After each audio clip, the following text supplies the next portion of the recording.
Good afternoon, everyone. Let us explore the concept and importance of listening. Hearing and listening. What do you know of listening? How is it different from hearing? You heard, but you didn't listen. You might have heard someone say that line and have perfectly understood what the person meant. Although hearing and listening are most of the time regarded as synonyms, the two terms are quite distinct. The former is passive and the latter is active. So, from the dictionary, hearing is the process, function, or power of perceiving a sound. Listening is to hear something with thoughtful attention. From the book Stand Up, Speak Out, The Practice and Ethics of Public Speaking, hearing is an accidental and automatic brain response to sound that requires no effort. Listening is purposeful and focused to understand the meanings expressed by a speaker. So, according to Klein 1996, hearing is the reception of sound. Listening is the attachment of meaning to the sound.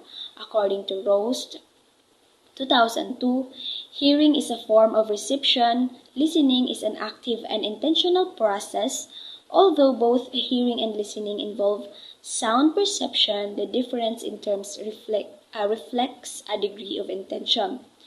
Van der Grift 1999 in Yildirim 2016 defines listening as a complex, active process in which the listener must discriminate between sounds, understand vocabulary and grammatical structures, interpret stress and intonation, retain what was gathered in all of the above, and interpret it within the immediate as well as the larger sociocultural context of the utterance. So according to Marwin 2017, hearing is the act of perceiving sound and receiving sound waves or vibrations through your ear. Listening is the act of hearing a sound and understanding what you hear. So according to Sorby 2017, the natural ability or an inborn trait that allows us to recognize sound through ears by catching vibrations is called the hearing. Listening is defined as the learned skill in which we can receive sounds through ears and transform them into meaningful messages. As they say, hearing is through the ears, but listening is through the mind and heart. Flowerdew and Miller, 2005, claimed that most children are born with, with the ability to hear. Children first listen and then start to speak. They speak before they read, and finally, writing comes after reading. So that is, among all the other language skills, listening is the first one to appear, according to Lunstein 1979. Hearing, as described in the dictionary and other sources, refers to the physiological process of perceiving sound through the ears. It is an automatic and passive response to sound requiring no effort on our part.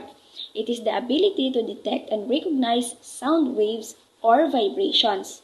On the other hand, listening is a more intentional and active process. It involves not only the reception of sound but also the attachment of meaning to that sound. Listening requires purposeful and focused attention to understand the message being conveyed by the speaker. It is a complex cognitive process that involves discriminating between sounds, understanding vocabulary and grammar, interpreting stress and intonation, and retaining and interpreting the information within the context of the utterance. So, listening goes beyond the physical act of hearing and involves engaging the mind and the heart. So it requires concentration, empathy, and a willingness to understand and connect with the speaker's message. Unlike hearing, which is a natural ability, listening is a learned skill that can be developed and improved through practice. So it is worth noting that listening is often considered the foundation for other language skills, such as speaking, reading, and writing. Children typically develop their listening skills First, before they start speaking, listening provides the necessary input for language acquisition and communication. So while hearing is the passive process of perceiving sound, listening is the active and intentional process of attaching meaning to that sound. So listening involves focused attention, understanding, interpretation, and empathy. It is a skill that can be cultivated and is essential for effective communication and understanding. Active listening. So, in various interactions, face to face or virtual, listeners show their understanding and response to the speakers through verbal utterances like okay, uh-huh, or oh, and nonverbal gestures like nodding and pressing the emoticon buttons in Zoom. They can also make comments, ask questions, and take turns participating in the conversation. So this proves that listening is active and not a passive skill. So if the listener takes part actively in the process of listening linguistically and uses his or her non-linguistic knowledge to follow up the message that the speaker intends in a conversation, if she or he listens, replies, and asks or answers questions, it is active listening. It is according to Lensley and Knight 2006, Littlewood 1981, and Yale Derim 2016. Anderson and Lynch 2003 added that understanding is not something that happens because of what speaker says. The listener needs to make connections between what she or he hears and what she or he already knows at the same time. And at the same time, he or she tries to comprehend the meaning negotiated by the speaker. What is active listening? Although the previous paragraphs have established that listening is an active skill, not all listening is the same. This skill may not come naturally for many of us. You have to understand that there is a line that separates passive listening and active listening. So passive listening is a little more than hearing. It is regarded as one-way communication wherein the receiver does not respond nor give feedback to the speaker in any way. So imagine yourself listening to the 1 hour and a half lecture of your teacher via Google Meet. For example, your teacher keeps talking, and while you claim that you are listening, you didn't show any feedback in the form of clicking the emojis for a response, or using the chat box for questions, or raising your hand to answer questions. You may not be doing anything else, yet you are also not paying attention to what's being said. So on the other hand, active listening includes responding and providing feedback at the right time. It is paying attention not only to the speaker or to the message, but even to the verbal and nonverbal messages. So it is listening accurately, effectively, and responding appropriately to the various communicative contexts. It is gaining information, learning, and understanding things. So it is a key to effective communication. The importance of active listening. So the importance of active listening in people's everyday life cannot be argued. Gould and Wills 2006 mentioned that it is the medium through which people gain a large proportion of their education, their information, their understanding of the world and human affairs, their ideals, sense of values. Highlighting the importance of listening in language learning, Peterson 2001 in Yildirim 2016 states that no other type of language input is easy to process as spoken language. Received through listening. Through listening, learners can build an awareness of the interworking of language systems at various levels, and those establish a base for more fluent, productive skills. So in an English language teaching or ELT classroom, listening is considered a basic skill. Noonan, 1998, stated that over 50% of the time that students spend functioning in a foreign language will be devoted to listening. Moreover, the importance of listening activities in language classrooms are listed below based on Rost 1994 and Yildirim 2016. First, listening is vital in the language classroom because it provides input for the learner. Without understanding input at the right level, any learning simply cannot begin. Second, spoken language provides a means of interaction for the learner because learners must interact to achieve understanding. So access to speakers of the language is essential. Moreover, learners' failure to understand the language they hear is an impetus, not an obstacle to interaction and learning.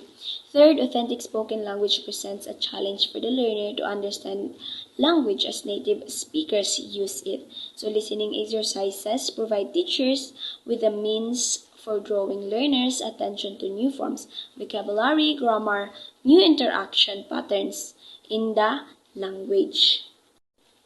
So let us delve in barriers to active listening. So sometimes, even if it is one's intention to stay focused while listening, some may have difficulty staying attentive due to several factors like noise, attention span, receiver biases, and listening or receiver apprehension. So first is noise. So it is the common distraction when listening. So noise does not only refer to something physical but also psychological noise or internal thoughts. So sometimes our own internal thoughts and preoccupations can act as noise and divert our attention away from the speaker. So when we are preoccupied with personal concerns, worries, or daydreaming, it becomes challenging to fully engage in active listening. Physiological or basic needs. Our basic physiological needs such as hunger, fatigue, or discomfort can also act as physiological noise. When these needs are not met, they can distract us and make it difficult to focus on the speaker's message. Semantic noise refers to the inference caused by differences in word meanings, interpretations, or language barriers. It can occur when the speaker uses unfamiliar vocabulary, technical jargon, or when there are cultural or language differences between the speaker and listener. This can lead to confusion and misinterpretation of the message. So the second barrier is attention span. So as future teachers, you should know that your students can only maintain focused attention for a finite length of time. Those classroom lectures should be short, interesting, and engaging. If you are a speaker on any occasion, formal or informal, you need to apply certain strategies to prevent this interference. Third is receiver biases. So one's preconceived ideas and opinions, whether about the speaker or the message or topic, can be considered as noise and may interfere in the listening process. It may hinder one from receiving new points of view and information. Even with these biases, it is important to withhold judgment all the time and promote open-minded listening. Fourth is listening or receiver apprehension. So listening or receiver apprehension is the fear that you might be unable to understand the message or process the information correctly or be able to adapt your thinking to include the new information coherently. So it is important to address this by identifying your audiences or students' current understanding of the topic, You should not underestimate or overestimate your audience's knowledge of a subject. Next slide consists of 6K active listening skills. So, first is pay attention. In active listening, we give the speaker our undivided attention. So, it is concentrating on the speaker's message while integrating one's own prior knowledge and experiences. So, it also involves paying attention not just to the speaker's message but also to the nonverbal gestures. So, it is also being aware of one's frame of mind when engaging in the communication process. It is letting the speaker finish first without interrupting before responding and giving feedback. Second, withhold judgment. As we engage in conversations, it is normal to sometimes have opposing ideas from those of other people. So in active listening, it is important um, to stay open-minded and to welcome varied ideas, new perspectives, and different opinions. So good listeners know how to respond appropriately without criticizing, judging, and insisting on their own point of view. So third is reflect. So, reflecting during the communication process allows you to understand the speaker's experiences and the emotions that come with them. So, reflecting in this context refers to rephrasing and repeating or reaffirming both of the words and the feelings of the speaker. So, the purposes of this are as follows. First, to allow the speakers to hear their thoughts and to focus on what they say and feel. Second, to show the speakers that you are trying to perceive the world as world as they see it, and that you are doing your best to understand their messages, and and third, to encourage them to continue um, talking. If you have noticed, this technique in active listening focuses more on the speaker rather than on the listener. So the listener in this case will not ask questions nor give his or her own opinion of the topic. Rather, helps the speaker direct his or her thoughts and encourage him or her to continue speaking. Fourth is clarity. So in active listening, feedbacking is very important. However, to be able to provide accurate and relevant feedback, the listener has to clarify information that has not been clearly understood, or to ask for more information or details about the topic. Moreover, the listeners may ask questions. You may also clarify by asking, "What do you mean by?" or summarize by saying, "So, you mean that?" So this provides an opportunity for the speaker to fill in any missing pieces of the information or to correct misconceptions.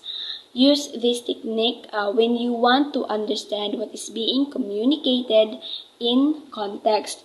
Fifth is summarize.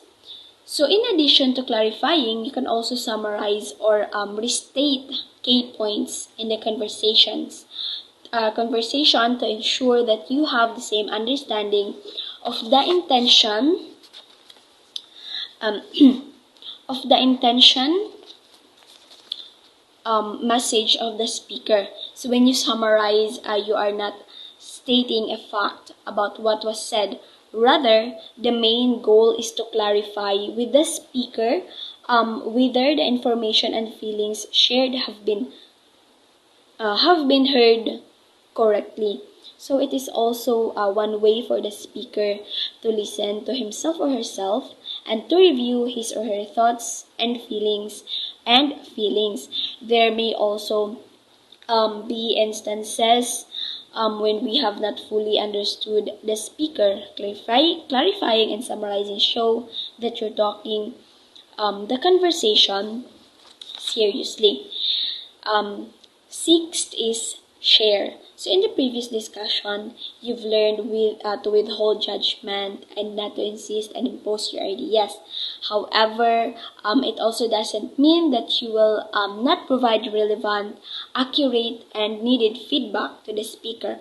So active listening is having to understand and to be understood. So as you listen intently to the other person and maintain open mindedness, you will also begin to understand where the person is coming from. You'll be able to understand his perspective and his perspectives and feelings. So as you take into account the context of the speaker, you can begin to introduce without imposing your perspectives, ideas, and feelings without judgments. Ethical listening. Ethical listening highlights the importance of listening with honest intentions. Respect is the key to active listening. If you want to be heard and respected re- when it is returned to speak, you should also extend the same degree of respect to others whether you agree with them or not. Remember the golden rule. In everything, do to others what you would have them do to you. So, this ethical listening means listening with honesty and respect, like treating other as you want to be treated. It's about being open minded and understanding even if you don't agree with someone. Just like, for example, um, if you have a friend and she or he shares you their problems, so the ethical listening means giving them your full attention without judgment and offering support. Stages of listening. So there are indeed several factors that can interfere with listening. Thus, DeVito 2000 has divided the listening process into five mental tasks or stages, namely receiving, understanding, remembering, evaluating, and responding. So, first is stage 1, the receiving. The first stage of the listening process is receiving, which involves two other activities like hearing and attending. As the listener hears the message, he or she tries to isolate it from all the rest of the uh, physical noise heard. So, receiving, this is the first stage where you hear the message and focus on it. Like you ignore the distractions. Like for example, when your teacher is uh, when your teacher is discussing in front, so you need to focus on their words and block out other noises in the classroom so you can focus on the teacher's discussion. So that is receiving. Next is stage 2, understanding. So in understanding or comprehending the messages that you have accommodated in the first stage, the listener in this stage will have to determine the context and assign meaning to the words and utterances heard. Determining the context and meaning of individual words as well as assigning meaning in language is essential to understanding sentences. So in this stage, no, the understanding, you should also be aware of some factors that may affect your understanding, like the choice of words, accents, language fluency, physical noise, perceptions, experiences, and the like. So you may want to use the clarify strategy you learn in the active listening to help you with your mental reconstruction of the speaker's message.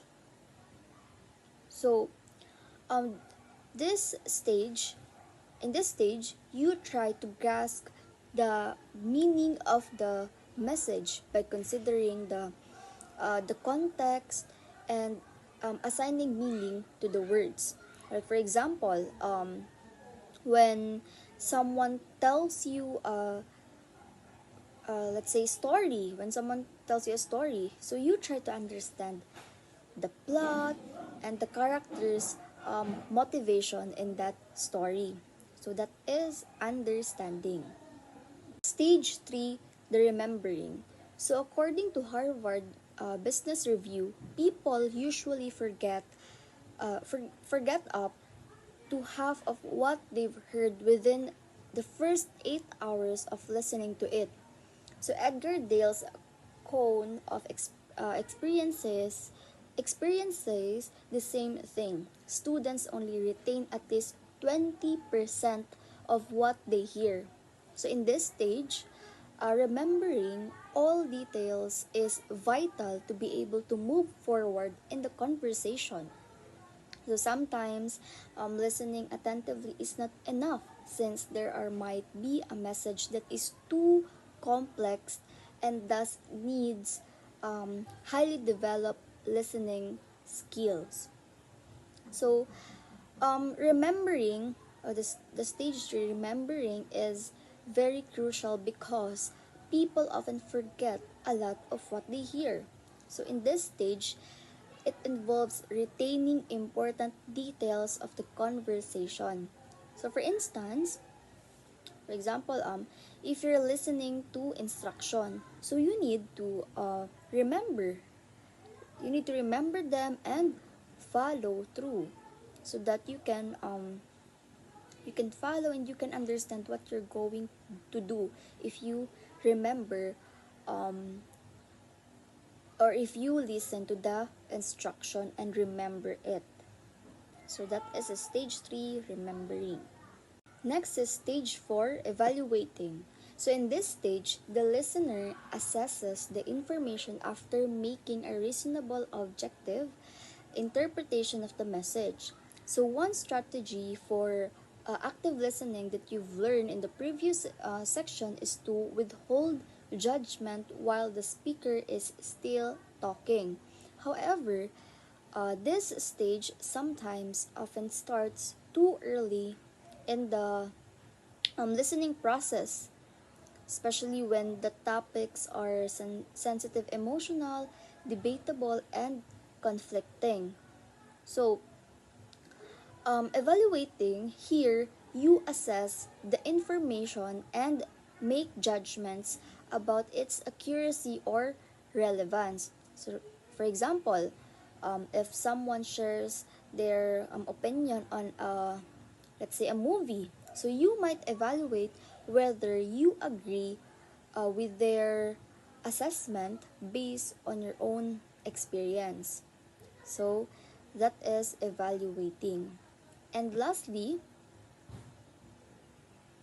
the stage 5, responding. The last stage, which is giving feedback, is an important aspect of the communication process. It is at this stage where you will signify your participation. Feedback can either be verbal or non-verbal reaction. Take note as well that not all feedback occurs at the end. The listener may offer non-verbal signals like nodding while the speaker is talking to show involvement. So this is referred to as a formative feedback. Or summative feedback, on the other hand, is given at the end of the communication. So, responding, this is where you provide feedback, either verbally or non verbally, to show your engagement in the conversation. So, like for example, um, nodding your head or saying, I understand. So, that shows that you're actively listening and participating in the discussion. So, that is responding or feedbacking. So the process of listening.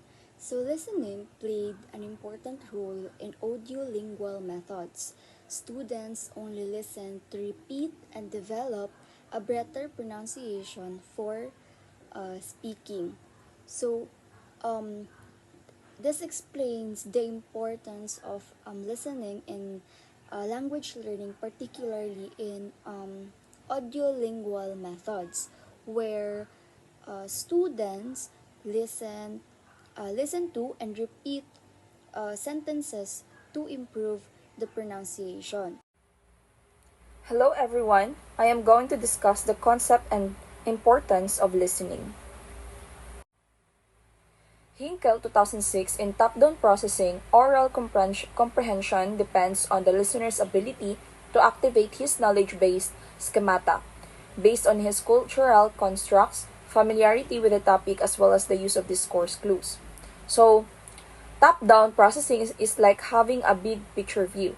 When you're using top-down processing to understand something, you start with the overall meaning or idea, and then use your prior knowledge and experiences to fill in the details. Next is that activation of knowledge-based schemata. So schemata are mental frameworks or structures that help us organize and interpret information. So when we are using top-down processing, we are activating these mental frameworks based on what we already know about the topic or our culture and the context of the conversation. Next, cultural constructs and familiarity with the topic. So, our cultural background and how familiar we are with the topic being discussed plays a big role. We interpret what we hear based on our cultural norms and our previous experiences with the context. Use of discourse clues and pragmatic conventions. So, discourse clues are hints of or cues within the conversation that help us understand what's being said. Pragmatic conventions refer to the social rules and expectations about how language is used in different situations. So we rely on these cues and conventions to understand the meaning behind the words. Recharge 2008. So in bottom-up processing involves relying on your knowledge of the language itself from the smallest units like individual sounds and words, all the way up to the larger units like sentences and paragraphs. Based on their knowledge of the context, listeners can predict the message. So, prediction based on context. When people listen to someone speak or read something, they often make predictions about what might come next based on the context of the conversation or text. Confirmation confirm their predictions through inference. So, confirmation through inference after making predictions, listeners then confirm if their predictions were correct by making inferences based on the information provided. Inferences involve drawing conclusions or making guesses based on what's implied but not directly stated. Vandergrift 2011. This requires the use of the context and the listener's previous experiential, cultural, textual, linguistic, and pragmatic knowledge for the activation of their conceptual framework. So, by the use of various knowledge sources to make these predictions and inferences, listeners draw upon various types of knowledge. So first, the experiential knowledge. It is all about what they have personally experienced. Next, cultural knowledge, what is common or expected within their culture. Next, textual knowledge, what's being said or written previously in the conversation or text. Linguistic knowledge, knowledge of the language itself, including grammar and vocabulary. Pragmatic knowledge, understanding of social and contextual cues. So the activation of conceptual framework, all these types of knowledge together form a conceptual framework that listeners use to interpret the incoming message. This framework helps them make sense of the message even if parts of it are initially unclear or incomprehensible. Skills for listening. Based on the listening process discussed, there are specific listening skills or competencies that students need to acquire to develop their listening ability. So, it is crucial to guide students in acquiring specific competencies to enhance their listening abilities. So, what are these competencies? First, the decoding sounds, recognizing vocabulary, understanding main ideas and details, making predictions and inferences, note taking, active listening, and understanding cultural and pragmatic aspects of language use. When we talk about native versus non-native competencies, native speakers possess these listening skills naturally, as they have been exposed to the language since birth and have had years of practice. However, in non-native speakers, need to consciously acquire these competencies because they are still learning the language as a second or foreign language. So it requires a lot of effort and practice. It is like mastering speaking, reading, and writing by acquiring listening skills. It requires dedication and practice. Identifying necessary competencies. Language teachers must identify which competencies are essential for effective listening in their particular teaching context. This may vary depending on the factors such as the student's proficiency level, learning goals, and the language being taught. Providing opportunities and activities. Teachers should design activities and provide opportunities for students to practice and develop these listening skills in meaningful context. The following skill classification is adopted by Nihei 2002 from an article by Richards 1987. Number 1, ability to recognize reduced forms of words. So, this skill involves being able to identify and understand words that are pronounced in a shortened way. For example, the word gonna for going to or wanna for want to. Number 2, ability to distinguish word boundaries. This skill refers to the capacity to perceive where one word ends and another begins in spoken language, even when words are pronounced quickly. Ability to detect keywords. So, students need to recognize words that are crucial for identifying the main topics or ideas in spoken discourse. These words often provide clues about the overall meaning of the conversation. Ability to guess the meanings of words from context. This skill involves inferring the meanings of unfamiliar words based on the surrounding words or phrases in the conversation. Ability to recognize cohesive devices in spoken discourse. Cohesive devices are words or phrases that link parts of a text together. This skill involves identifying and understanding cohesive devices such as pronouns, conjunctions, and transitional phrases in spoken language. Ability to distinguish between major and minor constituents. Students need to differentiate between essential elements and supporting details. Ability to recognize communicative functions of utterances. This skill involves understanding the purpose or intention behind each spoken utterance, taking into account the context, participants, and goals of the communication. Next, ability to reconstruct or infer situation, goals, participants, and procedures. Students should be able to piece together information from spoken discourse to create coherent understanding of the situation. Next, ability to use real-world knowledge and experience. So this skill involves drawing on one's background knowledge and personal experiences to comprehend the purposes, goals, settings, and procedures. Next, ability to predict outcomes from events described. So students should be able to anticipate or forecast the likely results or consequences of events or actions described in spoken discourse. Next, ability to infer links and connections between events. This skill involves making connections between different events or pieces of information presented in spoken discourse to understand how they are related. Next, ability to distinguish between literal and implied meanings. Students need to differentiate between what is explicitly stated and what is suggested or hinted in spoken language. Next, ability to recognize markers of coherence in discourse.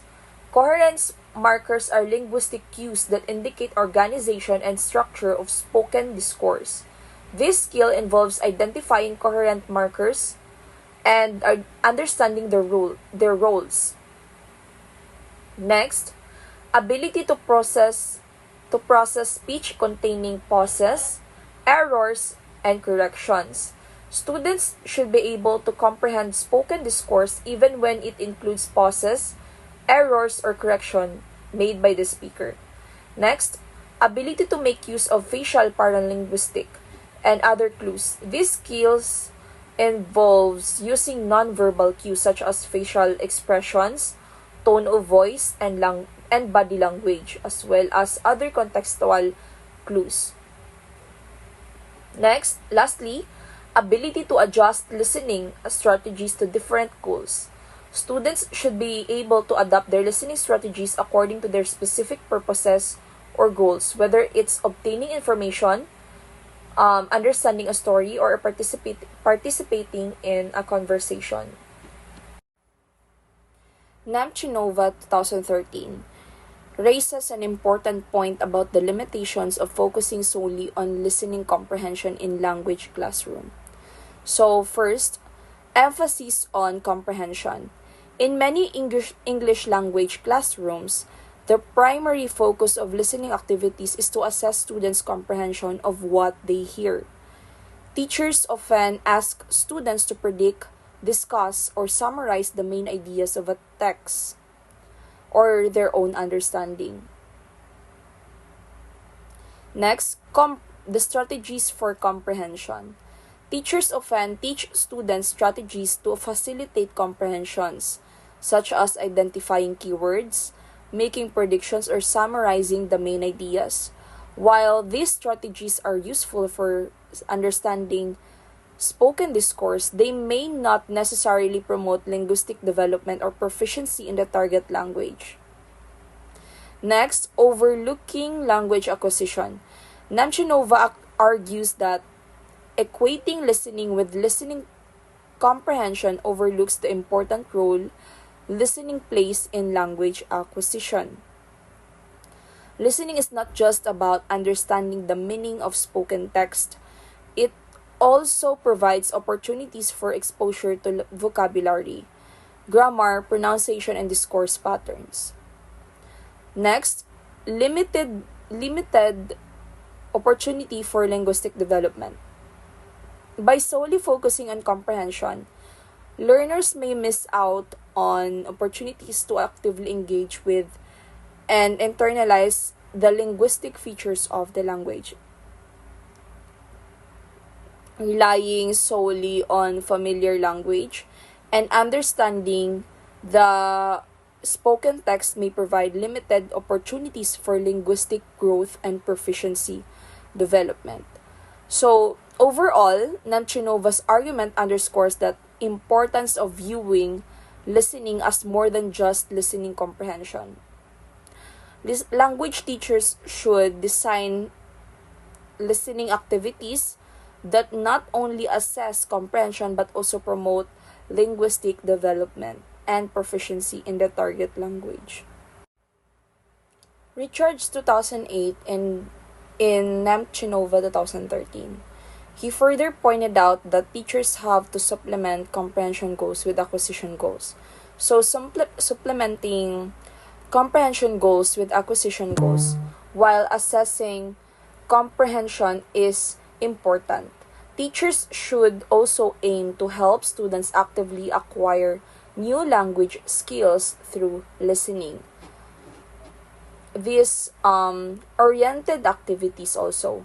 Teachers can achieve this by incorporating activities such as dictation, exercises, and identifying differences between spoken and written text. These activities require students to engage actively with the language by recalling specific linguistic elements from the input. Encouraging active use of linguistic items. Learners should be encouraged to incorporate new linguistic items into their oral production. This means practicing using newly acquired vocabulary, syntax, and expression in spoken language activities and conversation. So, by providing these opportunities into the students to actively engage with and internalize linguistic elements encountered in listening activities, teachers can help facilitate language acquisition and proficiency development.